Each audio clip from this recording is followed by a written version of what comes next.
Every memory you have feels real. You remember your first day of school, the face of a childhood friend, the conversation you had last week. You can replay them in your mind, and it feels as though you're watching a recording. But that's not what's happening, because your brain does not store memories the way a camera stores video.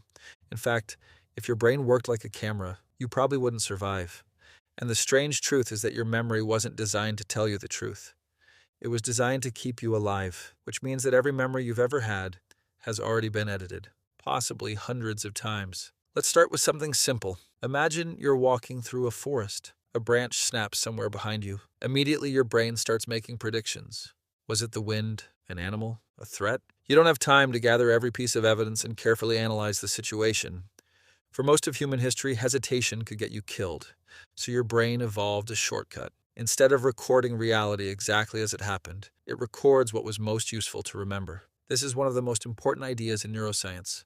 Memory is not storage. Memory is reconstruction. Every time you remember something, your brain isn't pulling a file out of an archive. It's rebuilding the event from fragments, a face, a sound, an emotion, a few scattered details. Then it stitches them together into a story that feels complete.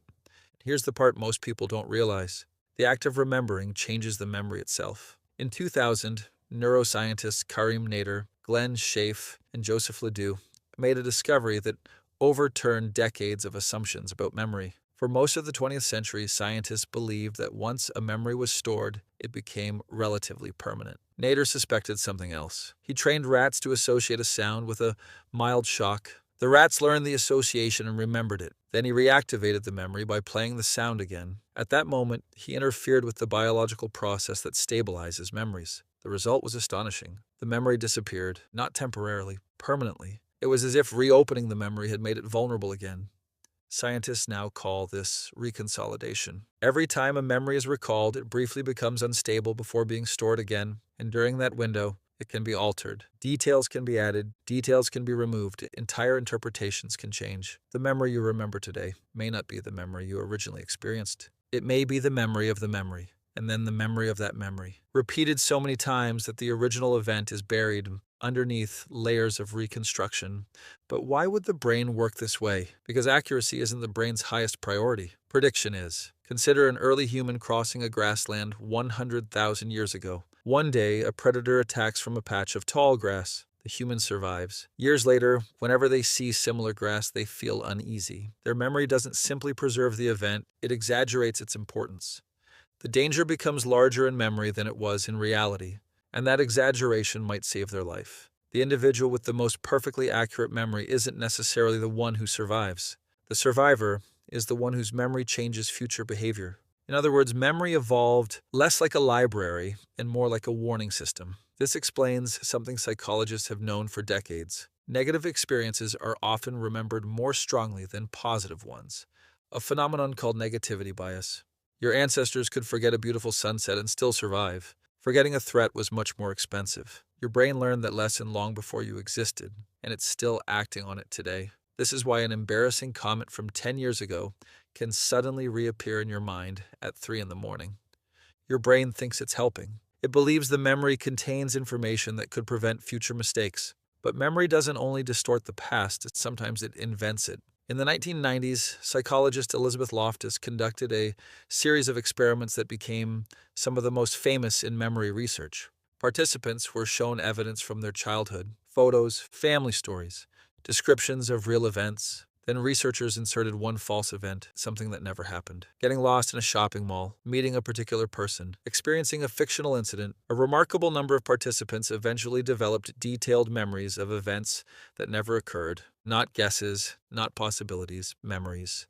They described sights, sounds, emotions, conversations, things their brains had completely fabricated, and they believed them. Because the feeling of certainty is not proof of accuracy. The brain can generate both independently. This raises an uncomfortable question. If memory is constantly reconstructed, altered, and sometimes invented, how much of the person you think you are is based on events that never happened exactly the way you remember them? Because your identity is built from memory. Your beliefs about yourself, your strengths, your weaknesses, your regrets, your ambitions, all of them are connected to the stories you tell yourself about your past.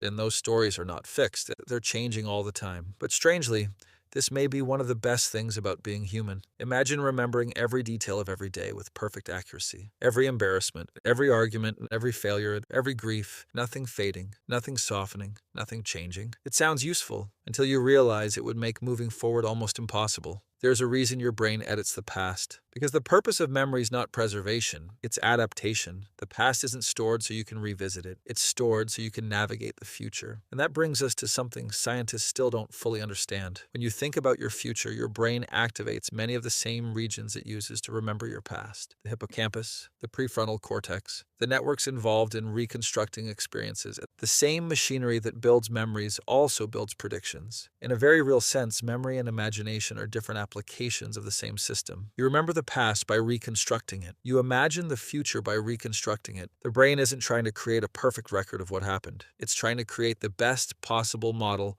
of what might happen next. And suddenly the flaws in memory don't look like flaws at all. They look like features. Your brain was never designed to be a historian. It was designed to be a survival machine. For millions of years, every human who survived long enough to have children carried a brain that prioritized usefulness over accuracy, a brain that bent reality toward adaptation, a brain that quietly edited the story. And that means something strange. The person you think you are right now is partly built from memories that have changed, shifted, and evolved over time. Not because your mind is broken, because that's exactly what it was built to do. You spend your entire life trying to understand your past, but your brain has been using it for something else all along. It wasn't preserving where you've been, it was preparing you for where you're going.